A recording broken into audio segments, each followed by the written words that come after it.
Magandang araw po sa inyong lahat, mga minamahal kong mga kapatid sa Panginoon. Ito po ang inyong lingkod, si Pastor. Welcome niya po mula po dito sa Winnipeg, Manitoba, Canada, para po sa ating pag-aaral ng salita ng Diyos ngayong umaga. Welcome po sa Tinig ng Pag-asa. Ang ating pong pag-aaral ngayong umaga ay may pamagat na God Hates Hypocrisy. Atin pong titingnan ang ilang mga talata sa Bagong Tipan, sa Matthew 15, and then we will go later sa ilang mga talata sa Lumang Tipan. Atin pong basahin ang Matthew 15, 1-10. Ganito po ang ating mababasa. Idiretso na po natin hanggang verse 11 pala. Then some Pharisees and teachers of the law came to Jesus from Jerusalem and asked, "Why do your disciples break the tradition of the elders? They don't wash their hands before they eat." Jesus replied, "And why do you break the command of God for the sake of your tradition? For God said, 'Honor your father and mother, and anyone who curses their father or mother is to be put to death.' But you say that if anyone declares that what might have been used to help their father or mother is devoted to God, they are not to honor their father or mother with it. Thus you nullify the word of God for the sake of your tradition. You hypocrites, Isaiah was right when he prophesied about you. These people honor me with their lips, but their hearts are far from me. They worship me in vain. Their teachings are mere human rules." Jesus called the crowd to him and said, "Listen and understand. What goes into someone's mouth does not defile them, but what comes out of their mouth, that is what defiles them." Pagpalain nawa ng Panginoon ang pagkabasa, pagkadinig ng kanyang banal na salita na sa umagang ito'y ating pagbubulayan. Ang pamagat po ng pag-aaral, God Hates Hypocrisy. Hindi po kayo nagkamali ng dinig. Ang Diyos ay namumuhi o nagagalit. Tama po, ang Diyos ng pag-ibig, ang Diyos na mahabagin, ang Diyos na mapagmahal, ay Diyos din na namumuhi. The word hate may sound foreign to us because we've been taught that God is love. At ang Diyos na ito ay mahabagin, mapagpatawad, na laging nagbibigay ng kanyang pangunawa. Huwag po natin kalilimutan, ang Diyos ay hindi Diyos na konsentidor. Yes, it may sound foreign to us to hear the word God hates. It may sound improper, knowing that one of the attributes of God is love. Pero huwag natin kalilimutan, the God who loves is also the God who hates. The God who loves what is good also must hate what is evil. The God who loves what honors His name must despise anything that dishonors His name. Opo, ang Diyos na natutuwa at umiibig doon sa nagpaparangal sa kanyang pangalan, ay galit din naman sa mga taong sumasalanta at bumabastos sa kanyang pangalan. Kaya nga sinabi sa Biblia, kasama sa kautusan, ang ibigin ng Diyos ng buong puso, buong lakas at buong kaluluwa. Po, the God who loves what blesses His people must hate what harms them.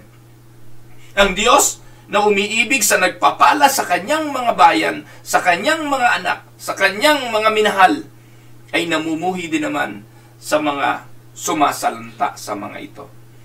And we can look back at history.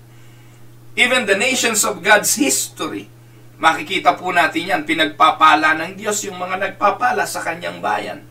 Maging ang Ehipsyo sa panahon ni Jose, ni Joseph, ay pinagpala ng 7 taon, and during the great 7 years famine, sila po ay naging pagpapala because of Joseph, because of what they did to the man of God.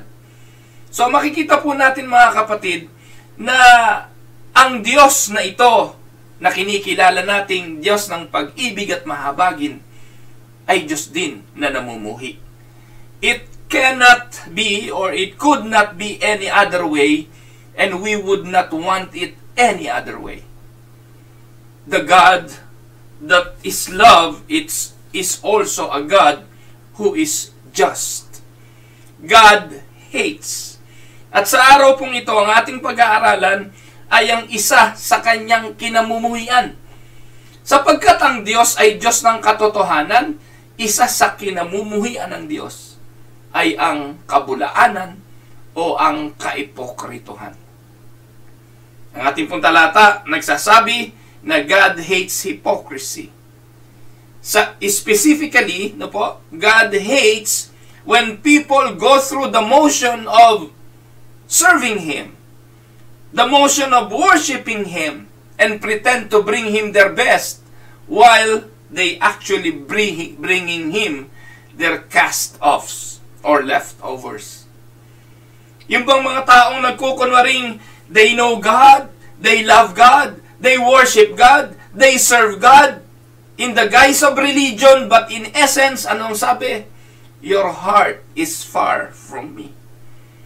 Sabi po ng Diyos sa Deuteronomy 17 verse 1 sa Old Testament, do not sacrifice to the Lord your God an ox or a sheep that has any defect or flaw in it, for that would be detestable to Him. Pero ipinakikita po ng ating mga pagsamba, yung pagtungo natin sa pananambahan, nang hindi bukal ang ating kalooban, ano ang kaibahan ng paghahandog na ginagawa ng mga tao sa lumang tipan, naghahandog ng hindi karapat-dapat at hindi kalugod-lugod sa Diyos. When we are not becoming true to God, even in the noblest things that we do, ang tawag doon ay hypocrisy. And this is the theme repeated over and over again in the Old Testament. And even in the book of Isaiah, chapter 61, verse 8, for I, the Lord, love justice, but I hate robbery, I hate wrongdoing. In my faithfulness, I will reward my people and make an everlasting covenant with them. Yes, I am the Lord who love. I love justice, but I hate robbery.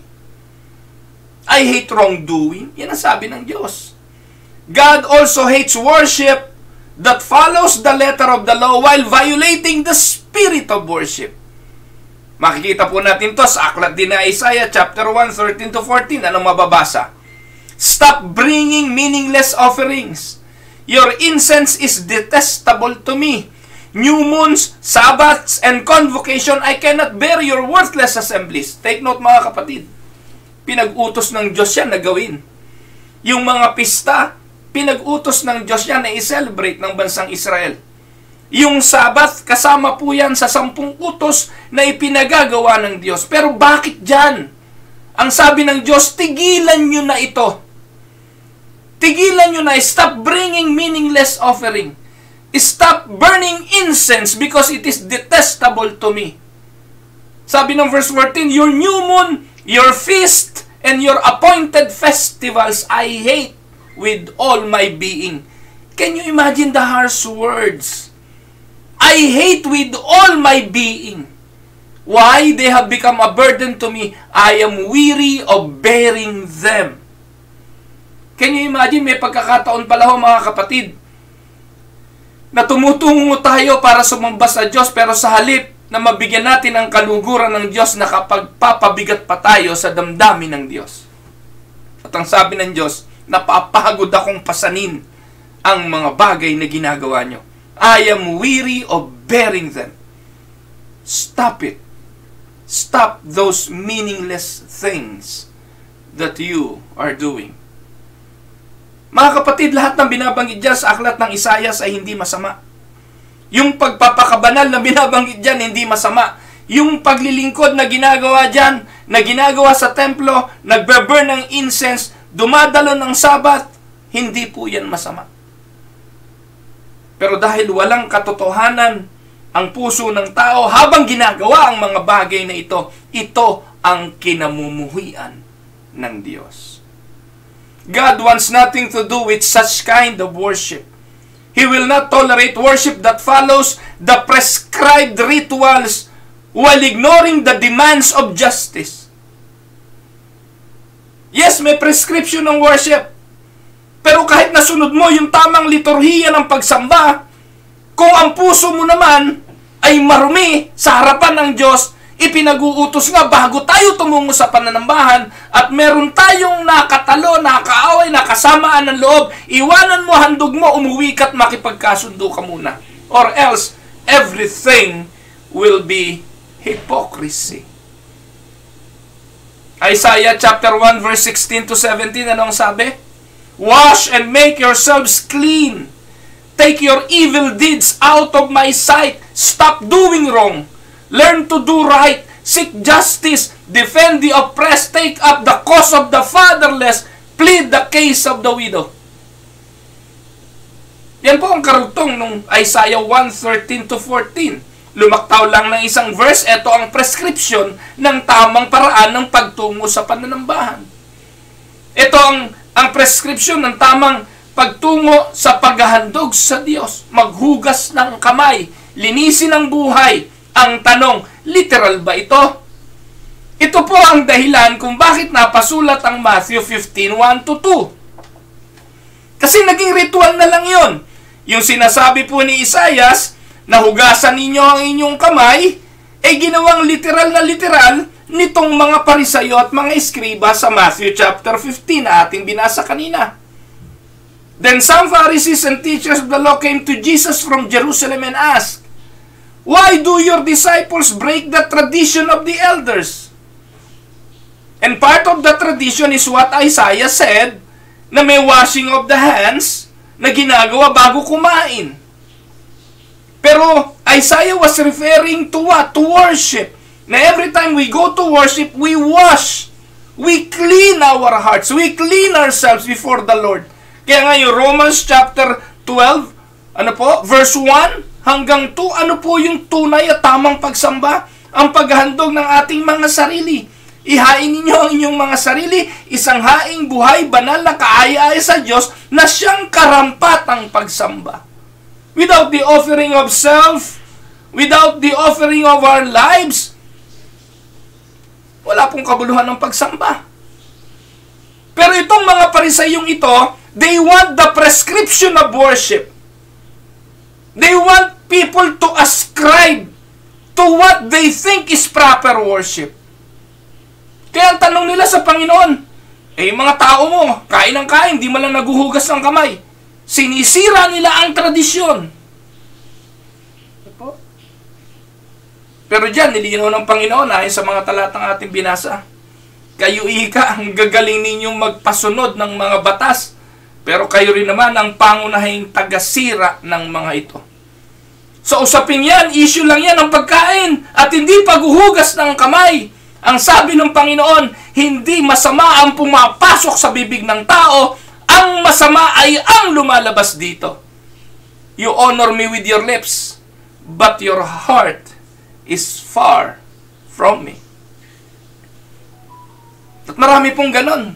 Hallelujah, hallelujah, paglinggo. Amen dito, amen doon, paglinggo. Pero pagbalik ng Lunes, pagbalik sa mga trabaho, kasasama ng mga ugali, parang hindi mga Kristiyano. Ano tawag doon? Mambo-jumbo of religion, hypocrisy. Yung kanilang mga declaration pag Sunday, yung kanilang mga pamumuhay pag-araw ng linggo sa gitna ng pananambahan ng kapatiran, ay biglang-biglang nagbabago pagdating ng Lunes hanggang Sabado. At parang kasuotang panglinggo na muling ibibihis, pagpasok ng simba, nagtatransform at nagbabago ang pagkatao. Alam niyo po yung hunyango? Ano ba sa English yung hunyango? Yung nagbabago, yung... Ayaw ko, ano nga sa English yun? Yun yung lumilipad na lizard. Na kapag napadapo sa kung anong kulay, nagiging ganun sila. No? Kung anong kulay, nagiging kawangis nila. At ganito ang maraming tao ngayon. Nagsasabing sila'y mananampalataya, pero hindi naman makita sa buhay nila ang katotohanan nito. Isa yon sa sinasabi ni Apostol Pablo kay Timoteo na magiging buhay ng mga tao sa dulong panahon. Magkakaroon sila ng anyo ng kabanalan pero tinakasan naman ng katotohanan nito. Now, why God hates hypocrisy? Bakit galit ang Diyos sa kaipokrituhan? God hates hypocrisy because hypocrisy misuses religion, taking advantage of its law and decrees for self-advancement. At yung pong pananampalatayang yan, yung relihiyon na yan, hindi tunay na relihiyon ng Diyos yan. Ginagamit lang nila ang relihiyon, ginagamit nila ang pagiging mukhang banal para sa kanilang sariling advantage at para sa kanilang self-advancement. At yan po ang isa sa paraan para yumaman ngayon magtayo ka relihiyon. Yung konting bahagi ng Biblia, konting talata ng Bible, paikot-ikutin mo lang paglinggo, bulahin mo lang yung mga tao, konting palakpakan, magandang kantahan, magandang investment, yung mas maganda yung lugar at may mga ilaw na patay sinde, and you have your religion now. And many people will go to that kind of a place right now because that is what they want. Pero ang tanong, totoo ba ito? Well, hindi po tayo narito para humatol. Pero narito tayo para i-expose na sa panahon natin ngayon, hindi lahat ng nagtuturo ng relihiyon, hindi lahat ng nagsasabing Panginoon, Panginoon, ay mga totoong lingkod ng Diyos. God hates hypocrisy. Hypocrites want religion, even the Christian faith, only for the advantage they gain from it. Kaya nga ngayon, 2:5, pastor. Napakadaling magpastor ngayon. Magbasa ka lang ng Bible, magturo ka lang, dahil nga po doon sa idea ng small group. Meron lang mahusay-husay konting bumasa ng talata, nagbuo ng small group. Nung nabuo yung small group, naisip niyang kaya ko naman yung ginagawa ng pastor, makapagtayo na rin ng sarili kong relihiyon. Kaya po dito sa Winnipeg, katakot-takot ang Filipinong simbahan dito na dun sa ideyang yon nagsimula. Ngayon po yung mga underground churches dito, underground hindi dahil pinagbabawal, kundi dahil napakasama ng mga ugali ng pastor, itinatago sa ilalim ng basement ang mga simbahan, walang kakayahang umupa, magrenta ng legitimate at legal na simbahan. Sa mga ilalim na lang ng basement. Bawal po yun. Yung mga ganong klase ng pagtitipon, bawal po, illegal po yun. Pero wala silang pakialam sa so-called legality. Basta kami, ginagawa namin to para sa Diyos. Nagtitipon kami sa mga basement para kay Lord. Kung masunog ang bahay o kung ano man ang mangyari doon sa lugar na pinagtitipunan, bawal yun ng gobyerno pero wala silang pakialam. Para sa kanila, what they are doing is for God. In the guise of religion and faith. Kahit illegal. Tapos sasabihin nila, we would rather obey God than man. Alam niyong illegal Alam niyong hindi tama. Alam ninyo na yung mga private dwelling places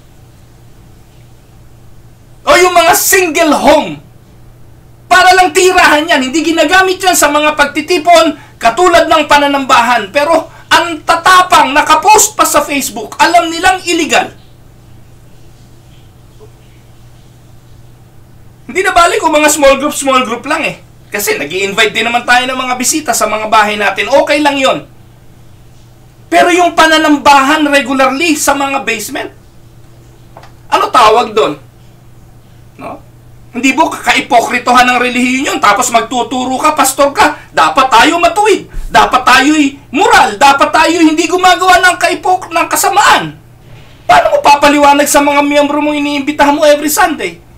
Na your basement, the house that you were using, is not supposed to be used for that kind of a gathering. Pero wala na po. Para na lang sa sariling kapakinabangan, para na lang sa sariling self-advancement, ginagawa ito. Bakit ko alam ito? Alam niyo po mga kapatid, nung kami naghahanap ng building, nung kami po ay nape-pressure na dun sa aming nirerentahan na building before, we decided na mag-rent ng commercial property Naku po, alam niyo po, na-discover namin, hindi pala ho ganun kadali yun. Katakot-takot na hirap. Dahil may mga code na dapat sundin. Yung fire code dapat pong masunod. Ano po? At napakahirap po noon. Dahil ano man ang mangyari during the time of worship, magkasunog, magkaaberya. Pananagutan yun, lalong-lalo na nung pastor. Pero wala, hindi nag-iisip tong mga to eh. Mairaos lang ang kanilang sinasabing mga ritual. And God hated that. Kaya kung dumadalo po kayo sa basement, mga kapatid, kung ang pananambahan nyo sa basement, mag-isip-isip kayo. Bakit kayo dinadala dyan ng pastor nyo? Bakit kayo dinadala sa ganyang mga pananambahan? Hindi po yan legal. Walang iniwan niya doon sa mga nagtitindi ng kakanin na walang commercial kitchen. Gusto naming makaraos Gusto naming makapagbenta kahit papaano. Ano ba naman yung makapagprito ka ng ilang lumpia at ibenta mo? Pero dapat yan ginagawa sa commercial kitchen. At illegal po yung mga bagay na yan. Hindi po yan matuwid. Lalo na po dito sa lugar na ito na kung saan lahat ay regulated. Yung nga pong restaurant, kailangan po yung pagkain mo mayroong constant na heating at may ilaw para walang bakterya. Tapos yung ibinebenta mo sa bahay lang, kasama ng niluluto mong pagkain. Nasaan ngayon yung katotohanan mo bilang Kristiyano? Bible ka ng Bible, tapos nagbebenta ka ng ganon. Ano tawag doon? Hindi nagmamatch yung ating mga ginagawa at sinasabi. Ito ang sinasabi ng Panginoon, hindi nakapagpapasama yung pumapasok, ang nagpapasama ay yung lumalabas. Dahil hindi nagmamatch yung ating pamumuhay sa mga bagay na ating ginagawa. Ang number one scammer po ngayon, mga kapatid, ay relihiyon. Ang number one pong sinungaling ay ang pulpito. Ang number one manloloko ay pastor. At yung mga nagpapastor-pasturan. Pastor kami, di ka ba nasasaktan? Pastor ka rin? Nasasaktan po ako. Ano po? Dahil marami nga na nagsasabing pastor ay hindi totoo. Minsan nahihiya na rin po akong magpakilalang pastor dahil baka inaakala kaparehas ko rin ang mga pastor na ito na wala nang inisip kundi ang pakinabang at mga mukhang pera.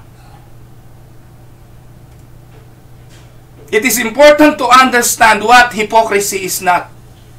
Hypocrisy is not the disparity or the difference between what we are and what we long to be. That is not hypocrisy.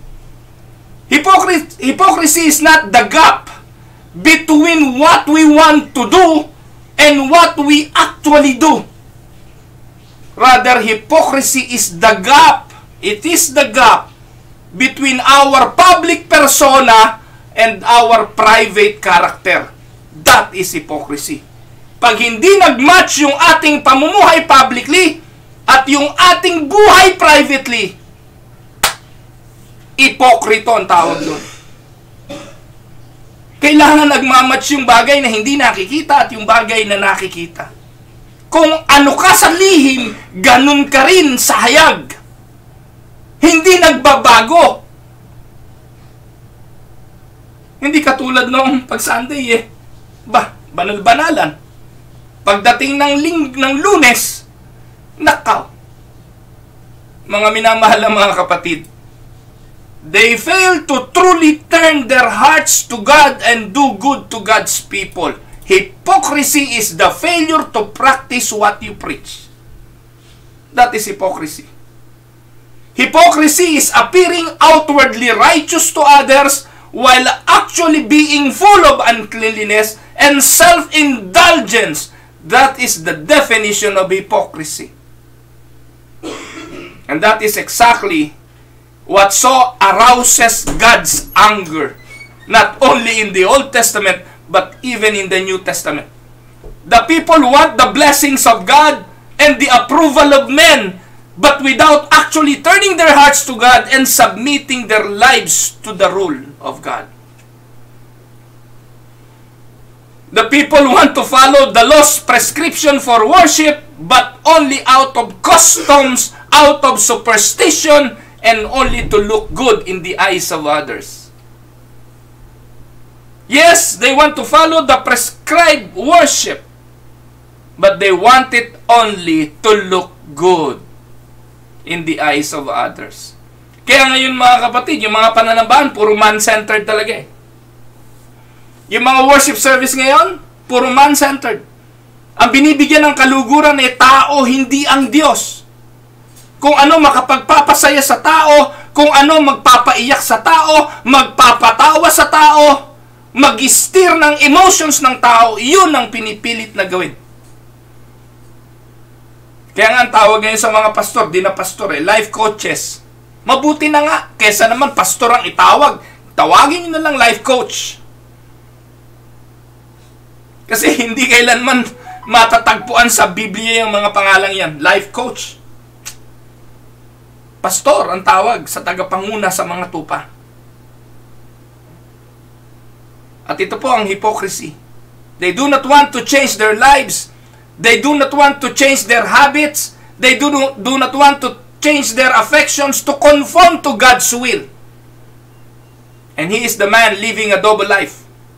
Isang tao na laman ng simbahan, panayang amen paglinggo, panayang palakpak, lundag at kanta.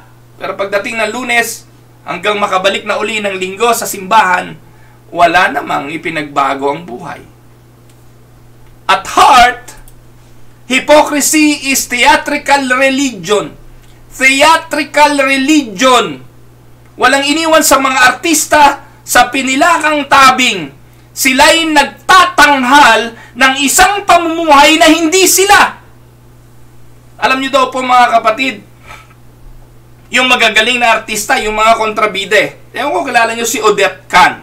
Yan yung mga pangalang hindi masyadong sikat. Pero sila kapag gumanap bilang kontrabida, mamumuhi ka talaga. Gladys Reyes, nung panahon yata ng Mara Clara, no po? Sabi nga nung iba, pag nakita nila si Gladys Reyes sa mall, inaaway nila. Dahil nakakapag-portray itong si Gladys Reyes ng tunay na kontrabida sa pelikula. Pero ang sabi nila, napakabait daw na tao niya si Gladys Reyes. Iba doon sa pelikula, iba doon sa tunay na buhay. Hindi ko po alam kasi hindi ko naman siya kilala. Pero yun po yung sinasabi. At yung mga mukhang santa-santita na ipinoportray sa pelikula, marami nagsasabing sila naman yung parang mga aswang kapag sa tunay na buhay. Mapagsamantala sa mga kasama sa bahay, no? Mga madamot, matapobre. Why? Kasi pelikula lang yun eh.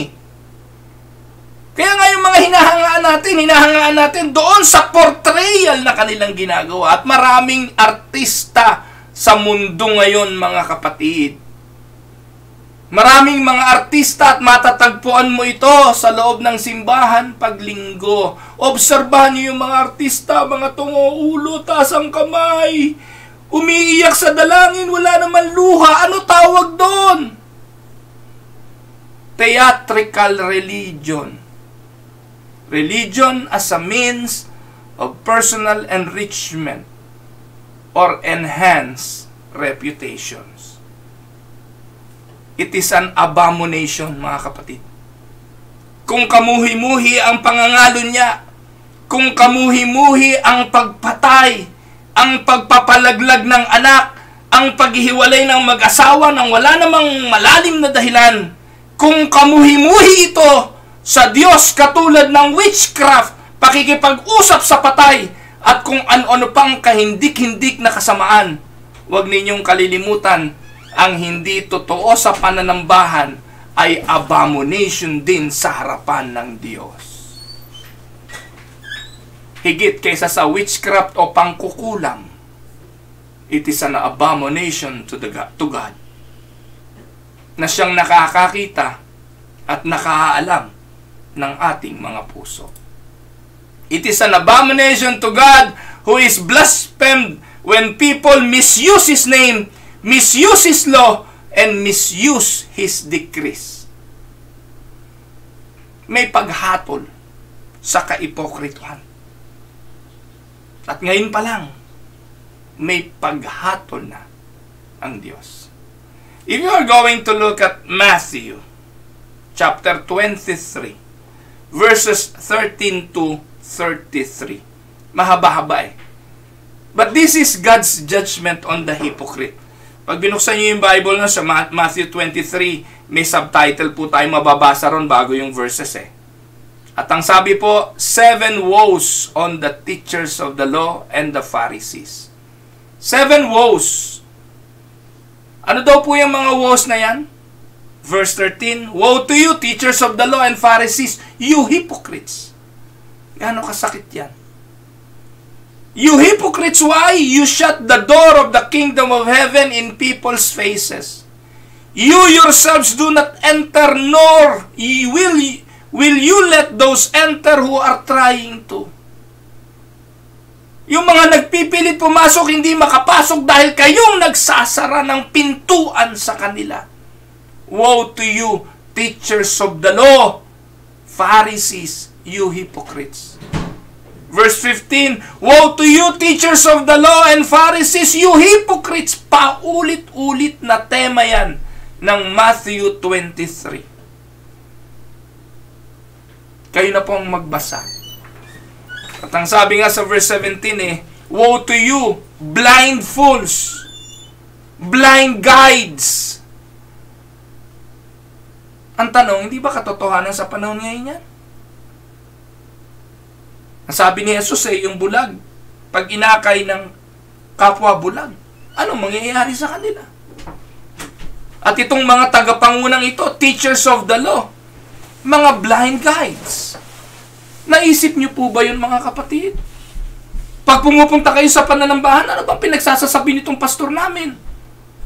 Ano bang mga pinagtututuro nitong pastor namin? I've been here in this church for quite a while. May hindi ako naturuan, papaano ganito, papaano ganun. Puro na lang encouragement, puro na lang kwento pagdating ng linggo. Pagkatapos ko ano-anong mga declaration na unbiblical. Woe to you, teachers of the law. Woe to you, Pharisees. Kung itutuloy po natin, verse 23. Woe to you, teachers of the law, Pharisees, you hypocrites. Paulit-ulit. You give a tenth of your spices, mint, dill, and cumin, but you have neglected the more important matters of the law. Ano yun? Justice, mercy, and faithfulness. Oh, nagbibigay kayo. Ikaw pa pinakamalaking magbigay. Nagbibigay ka ng mahalagang mga bagay. Yung binabanggit dyan, spices, mint, dill, importante yan. Yan po yung paraan ng pera nung araw, spices. Higit yan sa pera nung panahon na yon, nung kanilang, during that time. Pero as much as it is good to give, may nalilimutan naman kayo eh. Pinahahalagahan niyo yan, but you have neglected the more important matters of the law. Ano yon? Justice, mercy, faithfulness. Yung pinakamalaking magbigay sa inyo dahil sa kita ng kanyang negosyo ay nagsasamantala naman sa kanyang mga empleyado. Yung pinakamalaking magbigay sa inyo, nagbibigay naman, pero yung mga dealing naman nila, puro illegal. Sanay sa mga under the table deal. Sanay sa mga lagayan. Naku mga kapatid, kilabutan naman.